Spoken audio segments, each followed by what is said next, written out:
Jangan lupa like, komen, dan subscribe channel YouTube TVRI Bengkulu dan nyalakan lonceng notifikasinya.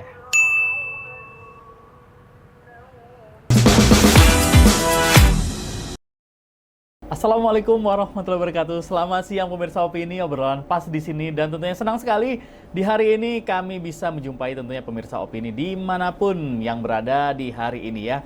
Dan baik itu yang nonton dari rumah ataupun dari manapun, mungkin saja dari nonton via handphone. Nah, karena kenapa? TVRI Bengkulu juga bisa menyaksikan kami tentunya via melalui YouTube channel TVRI Bengkulu. Jangan lupa subscribe sekarang juga. Dan di hari ini bersama saya Iqbal Fatwa kita akan bahas obrolan-obrolan santai kita di siang hari ini. Dan tentunya di siang hari ini kita sudah kehadiran di studio Opini. Sudah ada anak muda Bengkulu. Dia adalah seorang putra pariwisata Nusantara Provinsi Bengkulu di tahun 2024 ini. Siapa lagi kalau bukan sudah hadir Bukhari Radiandro. Selamat siang, panggilannya apa nih? Andro saja. Andro, oke, kita panggil Andro. Dan Andro, apa kabar Andro siang hari ini Andro? Sangat luar biasa. Sangat luar biasa, sesuai dengan selempangnya ini ya. Putra Pariwisata Nusantara Provinsi Bengkulu 2024. Ya, Nah mungkin sebelum kita ngobrol lebih lanjut Indro, karena di siang hari ini kita akan membahas tentang bagaimana sih peran generasi muda dalam pelestarian wisata yang ada di provinsi tercinta kita ini. Mungkin Andro juga mewakili teman-teman dari Gen Z ya, bisa kita sebut sekarang ya. Gen Z sekarang gimana sih peran sertanya untuk melestarikan potensi wisata yang ada. Tapi sebelum itu kita ngobrol tentang Andro ini adalah Putra Pariwisata Nusantara Provinsi Bengkulu.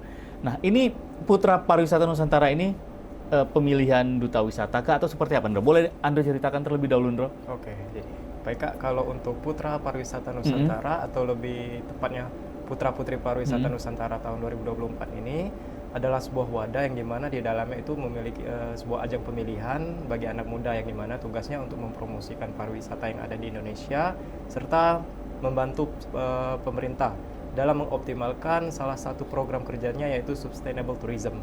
Yang mana Sustainable Tourism ini bukan hanya sekedar berwisata saja, tetapi juga menonjolkan dari segi aspek budayanya, sosialnya, bahkan ekonominya. Yang mana apabila dari sektor ekonomi ini sendiri meningkat, maka dari itu pendapatan warga yang berada di suatu wilayah destinasi wisata dapat meningkat pula. Oke, jadi banyak keuntungannya ya. Iya, betul dan sekali. juga banyak pelajaran juga yang bisa Andro dapatkan dari Putra Pariwisata Nusantara ini. Dan Andro ini pada saat bulan Agustus kemarin, Bro ya, Iya, betul sudah sekali. berangkat ke Jakarta untuk pemilihan nasional. Nah, kalau untuk di tahun ini dari Andro sendiri, pencapaiannya kemarin di bulan Agustus di malam grand final masuk berapa besar nih, Bro? Alhamdulillah memasuki top 10 yang lebih tepatnya menduduki posisi yang ke-8 sebagai Putra Teh Indonesia tahun 2024. Oh, Putra Teh. Iya, betul sekali kan. Aduh. Yang dimana gelar Putra Teh ini bukan hanya sekedar gelar, tetapi seperti kita ketahui bahwasanya Indonesia itu merupakan salah satu penghasil kopi terbanyak yang ada di dunia.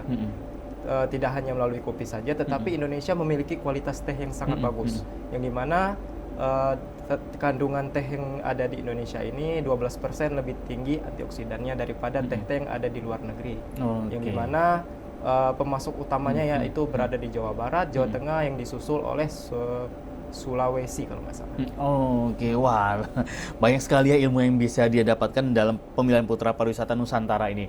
Nah, tapi kalau sebelum ke sana nih, Andro boleh ceritain nggak perjalanan Andro kok bisa sampai kepilih perwakilan dari Provinsi Bengkulu untuk mengikuti ke ajang nasional? Baik Kak, jadi di tahun 2023 kemarin, lebih tepatnya pada bulan Februari, top 3 Bujang Gadis Provinsi Bengkulu tahun 2023 dipanggil untuk hadir pada rapat yang dimana di dalam rapat itu menghadirkan senior-senior dan alumni-alumni yang telah berhasil berangkat ke ajang nasional tahun kemarin, yang dimana kami berunding siapa kira-kira yang dapat meneruskan pencapaian Provinsi Bengkulu ini di tahun 2024.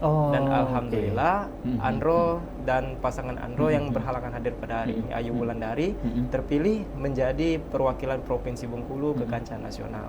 Wah, luar biasa. Berarti memang cukup lama ya, dari setahun yang lalu. Betul Awal mulanya mengikuti Bujang Gadis 2023, terus masuk top 3 juga. Dan 2024 ini menjadi perwakilan dari Provinsi Bengkulu mengikuti Putra Putri Pariwisata Nusantara. Nah, Tapi yang uniknya adalah ini kan mungkin ada sebagian orang yang ngeliat wah pemilihan duta wisata misalnya atau yang lain-lain ini kan, waduh ini ribet nih, harus dari postur badan, tinggi badan semua diperhatikan, terus juga ilmu pengetahuan kita. Nah dari Andro sendiri kapan nih mulai tertarik mengikuti ajang-ajang seperti ini, Andro? Oke Kak, sebenarnya kalau untuk ajang-ajang seperti pageant ini, itu Andro udah mulai masuk ke dunia itu semenjak SMA Kak. Oke, dari SMA sudah mulai. Sudah mulai Kak, karena waktu SMA itu Andro kan sebagai Paskibraka Kota Bengkulu.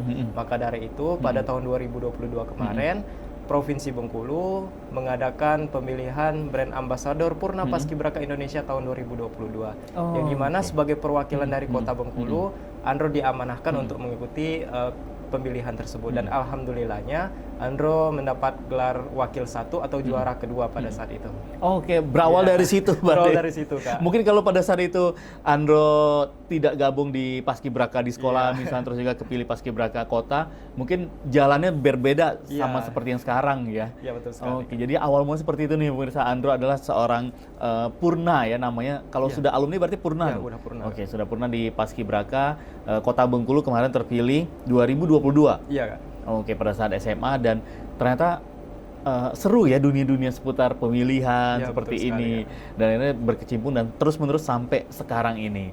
Nah, kalau kita lanjut lagi untuk dari Andro sendiri ini kan dari Paskibraka terus juga ke Bujang Gadis dan juga putra-putri pariwisata Nusantara juga, otomatis setiap pemilihan-pemilihan ini kan punya perbedaan tersendiri, baik itu kriteria penilaiannya, terus juga mungkin fokusnya arahnya kemana juga pasti beda-beda nih. Apa sih Andro yang membuat perbedaan dari mungkin dari awal Andro sendiri mengikuti pemilihan pageant tersebut, dari Paskibraka, terus juga Bujang Gadis juga, terus dan sekarang putra-putri pariwisata Nusantara, Andro?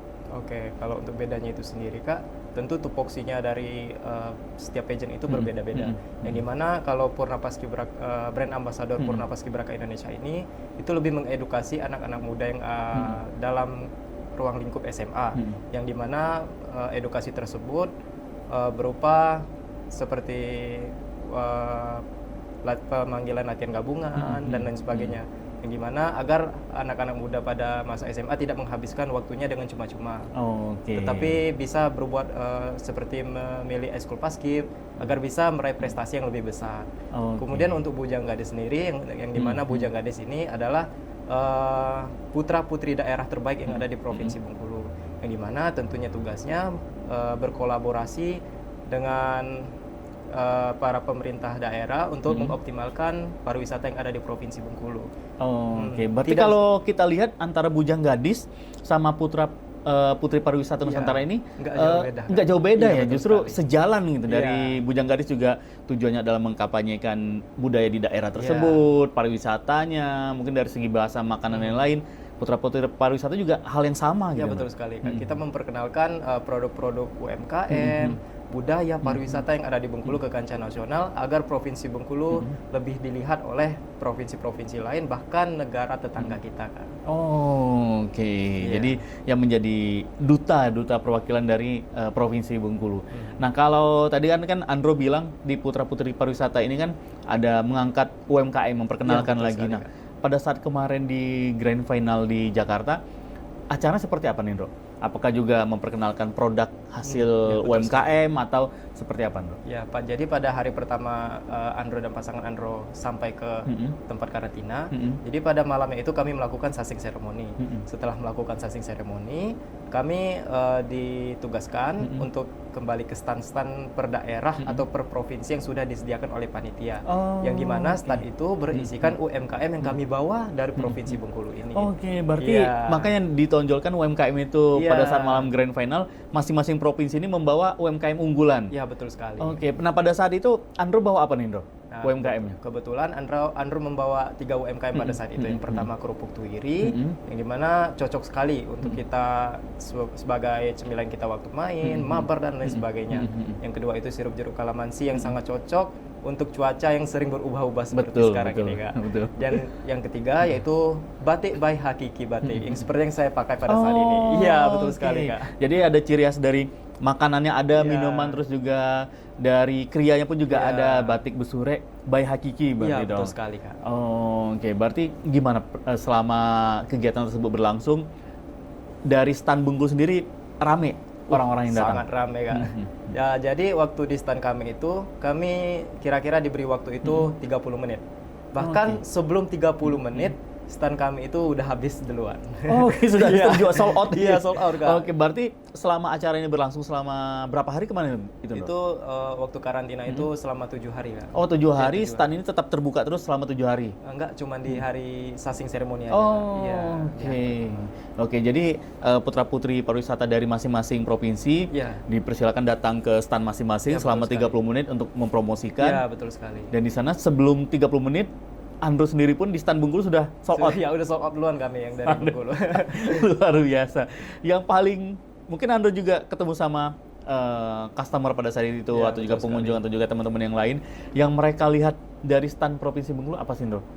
Pertama tentunya yang sangat menarik itu, yang pertama itu kerupuk tuiri Kak. Oke. Karena kerupuk tuiri ini kan dari tulang ikan tenggiri, yang dimana pada saat itu tulang ikan tenggiri ini sangat berserakan di pantai. Maka dari itu ownernya ini termotivasi untuk membuat suatu produk makanan yang berasal dari ikan tenggiri. Maka dari itu kami memperkenalkan kerupuk tuiri, sirup jeruk kalamansi, dan batik yang berasal dari Provinsi Bengkulu. Oke, jadi orang-orang penasaran Iya, ya. sangat Nah ini kok penasaran, Kak. tulang ikan yang biasanya Iya. dibuang, kok bisa jadi kerupuk Iya. gitu. Nah, seperti apa obrolan kita selanjutnya nih pemirsa Opini, jangan kemana-mana, tetap stay di Opini. Tentunya kita akan kembali lagi setelah iklan lewat berikut ini.